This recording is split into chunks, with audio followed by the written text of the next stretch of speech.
Halo, welcome back to my YouTube channel kan. Hari ini aku mau sharing pengalaman aku beli beras berkutu. Mau tahu ceritanya? Simak videonya ya.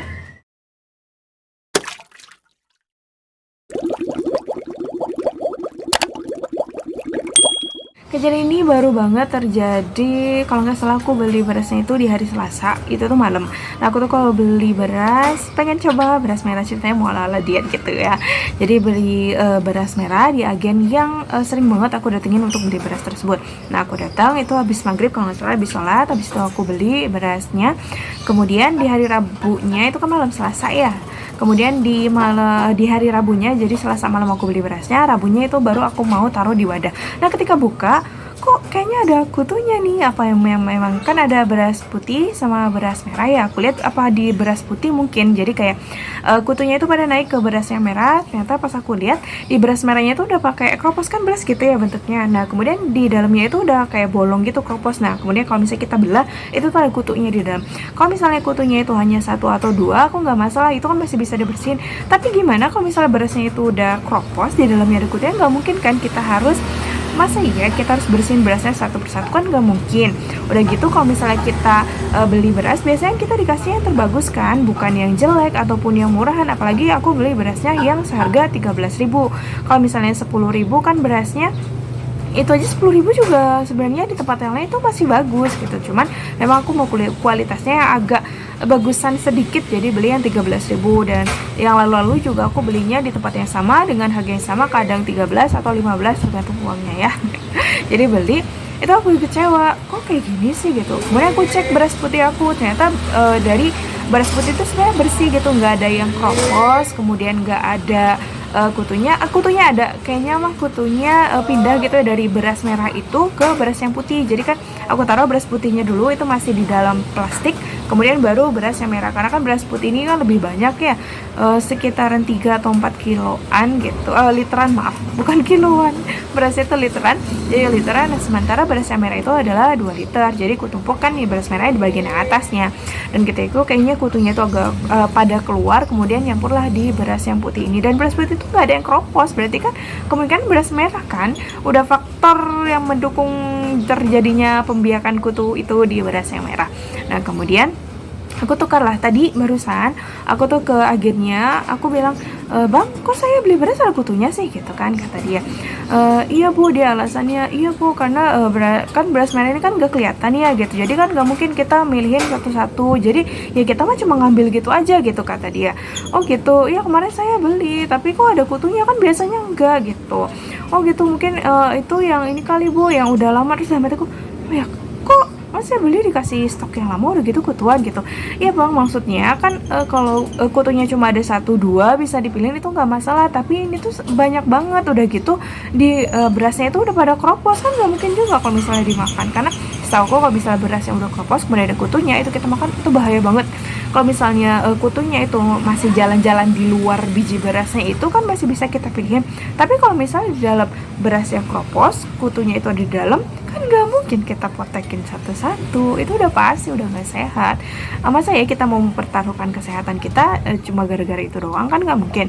Protes lah aku. Terus abangnya panjang kali lebar lah ngejelasin, kayak kita nggak mungkin ngemilihin satu-satu, kita mah cuma kayak gini doang, jadi ngambil. Abangnya itu kan nyatain dia ngambil kayak gini, nggak mungkin kita beli satu, kita mah cuma ngejual gitu doang.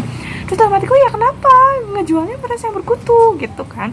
Terus aku langsung tembak kan, kayak jadi nggak bisa ditukar nih bang gitu. Iya bu, nggak bisa, maaf ya. Aku kecewa di situ karena ya jadinya mubazir dong bang gitu. Maksudnya bukan masalah 13, sebenarnya sih iya sih, masalah 13.000 nya juga kan 2 liter berarti 26.000.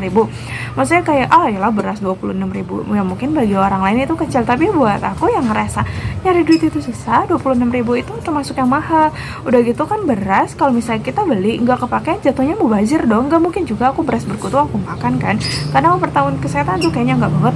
Aku seperti itu sempat kesel, jadi kayak nggak ada pertanggungjawabannya, kecuali kalau aku beli di orang lain kemudian aku komplainnya ke situ, itu baru kayaknya aku nggak nggak ada etika banget gitu. Tapi kan ini aku beli beras di situ, aku komplain solusinya gimana, dan ternyata mereka tuh nggak mau ganti, nggak mau rugi. Ya udah, aku kesel, beras yang tadinya aku bawa aku buang di tempatnya mereka, bukan di gitu ya, di upper bukan, tapi di tempat sampahnya mereka.